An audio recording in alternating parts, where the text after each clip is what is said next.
dito no sa Lucas chapter 10 verse 38 to 42. Noong mga panahon na si Kristo ay bumisita sa bahay ni Maria at Marta. Dito, sa pagdating ni Kristo, si Marta ang sumalubong sa kanya at nag-entertain sa kanya. Sinabi dito sa 39, maigsuon siyang babae nga ginganlag Maria nga milingkod sa tiilan sa Ginoo ug namati sa iyang gitudlo. So, si Maria umupo sa paahan, banda ng ating Panginoon si Kristo at nakikinig siya sa mga aral na sinasabi ng ating Panginoon. Pero sinasabi ni Marta no na, kasi si Marta kasi, dito sinabi no na nagkapuliki, kumbaga nahihirapan siya sa paggawa sa mga gawaing bahay, sa paggawa no, sa mga bagay-bagay.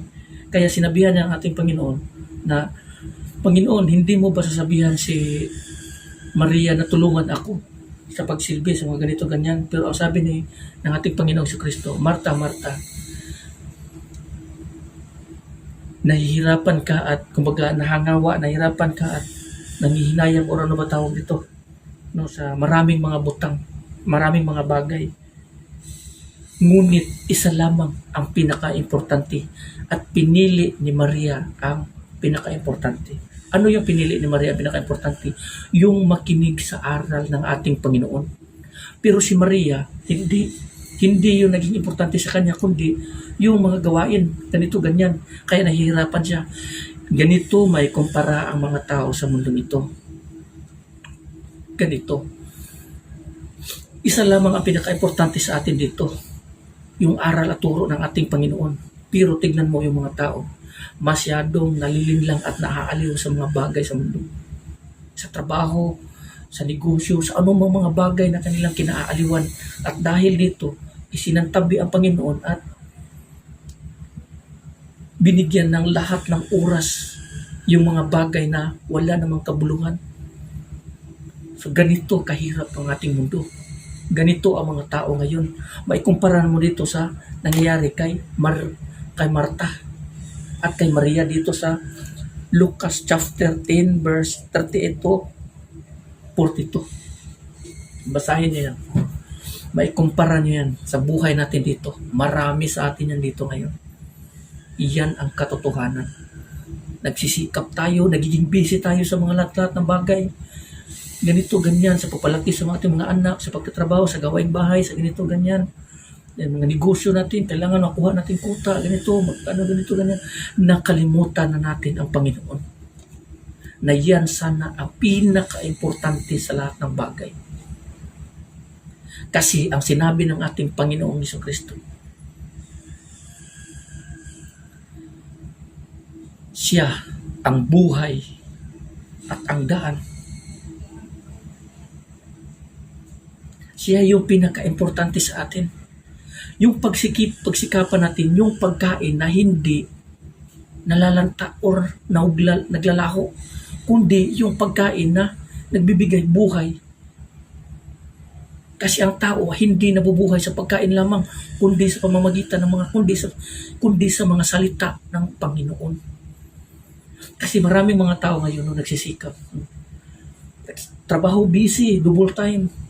May mga overtime, double time. Nagiging busy, ganito, ganyan. Minsan nga, naninira na lang siya sa kapwa upang tataas sila ng posisyon, mapupromote. Nagiging busy, ganito, ganyan. Lahat ng oras ginugol sa panahon ito, sa buhay na ito.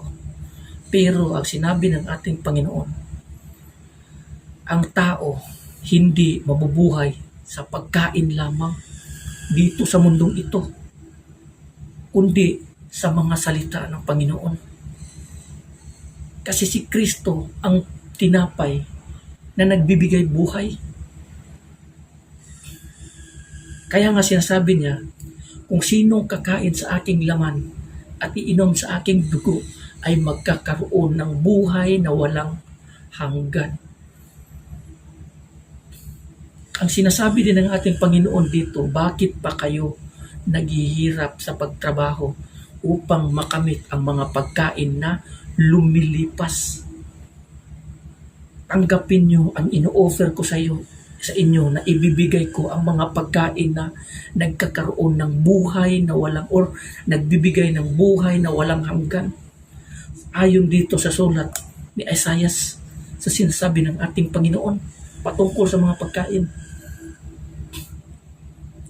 Kaya dito may kumpara natin. Si Maria, pinili niya ang pinaka-importante na walang kahit sino na makakaagaw sa kanya. Ang salita ng Panginoon, ang kalooban ng Diyos. Walang makakaagaw niyan kahit sino. Ang kaaway, pipilitin niyang aagawin sa iyo kung yan ay napakahigpit na nakabaon dito sa puso mo. Wawasakin ka, pero kung nananatili yan dito sa puso mo, hindi niya maaagaw yan. At lagi niyong tatandaan kung ano man ang meron ka dito sa puso mo, yung ating Panginoong Kristo, ang pangako niya, hold fast what you have till I come. And I will give you the crown of life. Lagi niyong tatandaan ang pangako na yan. Hanggang sa kanyang pagbalik, panghawakan niyo yan. Hanggang sa pagbalik ng ating Panginoong Kristo, panghawakan niyo kung ano mang meron kayo.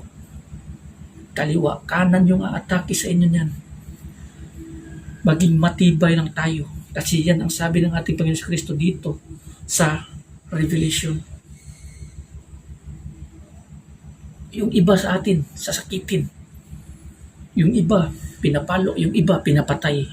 Yung mga preacher. Pero hold fast what you have hanggang sa pagbalik ng ating Panginoong Kristo at hindi tayo magsisisi. Kaysa naman dito sa mundong ito, masyado kang busy. Kahit pa makamit mo yung lahat ng bagay sa mundong ito, kayamanan, anong mapapala mo kung pagdating sa dulo, walang-wala ka naman. Mahirap ka naman. Kaya nga sinabi ng ating Panginoon Kristo, anong mapapala ng isang tao kung maaangkin man niya ang mundo, kung mawawala ang kanyang buhay at mapaparusahan siya. Yan ang katotohanan. Kaya bigyan natin ito ng importansya ang salita dito na ginagawa ni Marta at ni Maria. Ito ay nagiging example sa mga tao ngayon at sa mga taong naglilingkod sa Diyos. Itong dalawang klaseng babae ito, itong dalawang babaeng ito, sa kanilang mga ginagawa. Buksan niyo po yung isipan niyo. Huwag niyo pong sayangin. Temporary tayo dito. Niwala kayo. May katapusan tayo. Kung ano man yung meron kayo, yung pananalig at pananampalataya niyo sa ating Panginoon na panghawakan natin yung faith. Yung faith. Hanggang sa ating pagbalik pagdating ng araw. Kaya nga sinabi ng ating Panginoong Kristo, para tayong babae na malapit ng mga anak na nagtitiis sa sakit ngayon, pero pagdating noong oras na ilalabas na niya kanyang anak, lahat ng paghihirap at sakit na dinaranas niya, malilimutan na niya.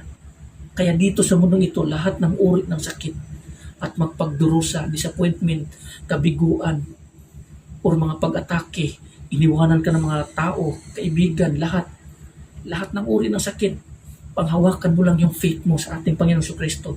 Pagdating ng araw, lahat ng sakit dito sa mundong ito, malilimutan mo yan. Sa mga oras na matatanggap mo na ang pangako ng ating Panginoon. Lagi niyong tatandaan yan. Ang buhay na walang hanggan. Pero yung mga tao na sumisira sa iyo, lahat ng mga tao gumagawa sa iyo ng mga kasamaan ang hindi maganda, hindi mabuti, maglalaho yan na parang bula, na parang mga gabon, na biglang maglalaho, lalabas at biglang maglalaho. Ganyan ang mangyayari dyan. Lagi niyong tatandaan na makikita ng mga taong yan kung saan ka, nandoon ka mismo sa harapan ng Panginoon, nagsasaya ka doon sa kaharian ng Diyos, samantalang sila napaparusahan. So ngayon, pag-isipan niyo po, itong dalawang babaeng ito, Simbolo ito ng buhay at pagkaligaw at kamatayan. Si Marta ang simbolo ng pagkaligaw sa mga taong nagnanais dito sa mundong ito, sa makamundong bagay. Lagi niyong tatandaan na sinasabi dito sa Biblia, ang taong makipagkaibigan sa mundong ito ay nagiging kaaway ng Panginoon. Pero yung mga taong nagiging kaaway ng mundong ito, nagiging mga kaibigan ng Diyos, lingkod ng Diyos, mga tao ng Diyos, mga anak ng Diyos. Yan ang sinasabi ng ating Panginoong Jesucristo. Dito sa mundong ito, magagalit sa inyo ang mundo. Yung iba papatayin. Yung iba bilanggo. Pero ang sabi ng ating Panginoong Jesucristo, hanggang kamatayan, panghawakan nyo. Be faithful until death, and I will give you the crown of life. Be faithful until death, hanggang kamatayan. Magiging tapat, faithful hanggang kamatayan. At matatamo natin yung mga pangako ng ating Panginoong Jesucristo. Dito sa mundong ito, pagdurusa, pagluha, pag-iyak, sakit at pait, mararanasan natin yan. Pero sabi ng ating Panginoong Jesucristo, hold fast what you have and be faithful until death, and I will give you the crown of life. Siya ang ating yaman. Lahat ng bagay sa mundong ito, baliwala yan. Siya yung i-focus natin. Siya yung yaman natin. Siya yung lahat. Iwanan ka man ng lahat, ibigay mo sa kanila. Kung may babawi sa iyong bahay, babawian ka ng bahay, babawian ka ng ganito, ganyan. Ibigay mo sa kanila kasi ang utos ng Panginoon, kung may mga tao na gustong umangkin sa iyong bagay o sino man o ano man yung meron sa iyo, ibigay mo sa kanila. Basta walang makakabawi dito sa puso mo ang ating Panginoong Jesucristo. Lahat ng nawawala sa iyo, ibabalik yan pagdating ng araw ng ating Panginoong Jesucristo. Gaya noong nangyayari kay Job. Yun po ay example yung nangyayari kay Job. Nawala sa kanya ang lahat pero patuloy siyang nananampalataya at nananalig. Hindi siya sumuko. Hanggang sa kahuli-hulihan, binalik sa kanya ang lahat ng nawala. Dubli-dubli pa ang ibinalik ng Panginoon. Ganyan ang mangyayari sa atin dito kung tayo ay mananatiling matatag at matibay sa ating pananampalataya doon sa ating Panginoong Jesucristo.